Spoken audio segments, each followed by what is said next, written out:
Ibu lebih setuju mana? Anaknya ada perpisahan bayar atau perpisahan saya larang nggak usah ngeluarin duit? Kalau buat mental anak sih saya setuju yang bayar sih. Oh, setuju yang bayar? Iya, soalnya kan emang nggak setiap ini, apalagi SMA ya. Jadi kedepannya ya kalau nggak ada kenangan kan berada ini. Bu, tahu nggak bahwa sekolah itu ketika bikin acara itu bukan hanya acara loh Bu, foto kenangan aja 500.000. Iya, saya tahu. Ini juga begitu yang SMP. Oke. 450. Menurut Ibu mahal nggak? Mahal juga, tapi ada kebijakan dicicil dari kelas 1. Oke. Saya pilih mana? Pilih uang itu disimpan untuk biaya kuliah atau dihabiskan untuk perpisahan? Ya, kalau bisa ada perpisahan tapi jangan terlalu membebani gitu. Oke. Sekarang Ibu pilih, Ibu aja rumah aja nggak punya. Iya. Tapi kalau saya demi anak nggak apa-apa. Oke. Kalau demi anak jangan tinggal di bantaran sungai. Sekarang teriak-teriak kan minta penggantian. Saya pengen kalau saya tega-tegaan, saya layak mengganti nggak? Enggak sih. Tanah-tanah negara, kebutuhan untuk rakyat, proyeknya proyek kabupaten, terus kemudian, loh saya ngapain ngeluarin uang 10 juta buat Ibu? Udah kasihin orang miskin aja yang lain. Saya juga miskin. Ya, juga miskin kan? Kan ini harus dibenerin cara berpikir begini. Anak Ibu kalau modelnya begini, rumah nggak punya, ya kan? Iya. Sekarang kontrak udah punya uang kontraknya? Iya, masih nyicil sih, baru ngambil berapa bulan. Ibu nyicil berapa bulan? Udah kalau gitu saya nggak usah bantu Ibu deh. Kenapa? Karena Ibu mapan. Orang sekolah aja pengen ada wisuda.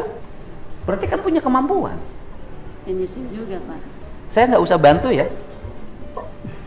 Enggak gitu Pak, kan saya waktu dibikin video TikTok itu captionnya itu kan bukan untuk meminta kerohiman atau apapun. Saya itu cuma minta keadilan aja Pak. Yang minta adil apa?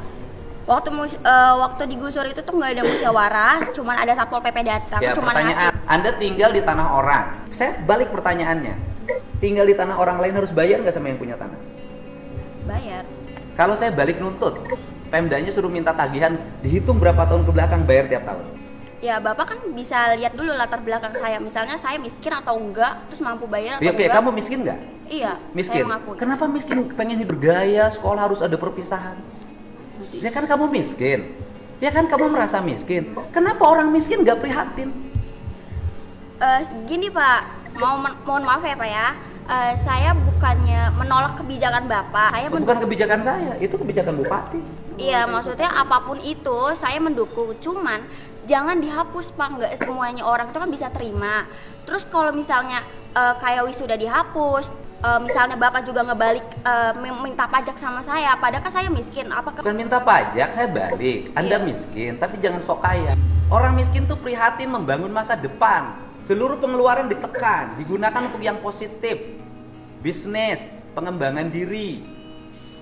Lah ini rumah nggak punya, tinggal di bantaran sungai. Orang tua yang lain itu menyambut gembira ketika wisuda dihapus. Keluarga ini menolak wisuda dihapus. Ya kalau gitu saya nggak usah bantu kerohiman. Bukan menolak sih Pak. Apa? Bukan menolak, istilahnya kan. Saya tanya balik Bu, Ibu perlu uang nggak buat ngontrak? Perlu. Kalau Ibu buat ngontrak aja nggak punya, ngapain protes-protes wisuda harus ada? Kan logikanya harus dipakai. Hidup tuh jangan sombong gitu loh.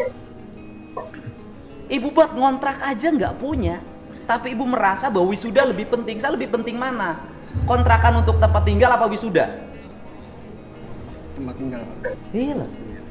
Anda teriak-teriak nggak punya untuk ngontrak, tapi satu sisi anaknya protes harus ada wisuda. Enggak. Ini kan ibunya mendukung. Iya. Ibu mendukung saya. Saya tanya, setuju nggak kebijakan saya sekolah nggak usah ada wisuda, nggak usah ada studi tour biar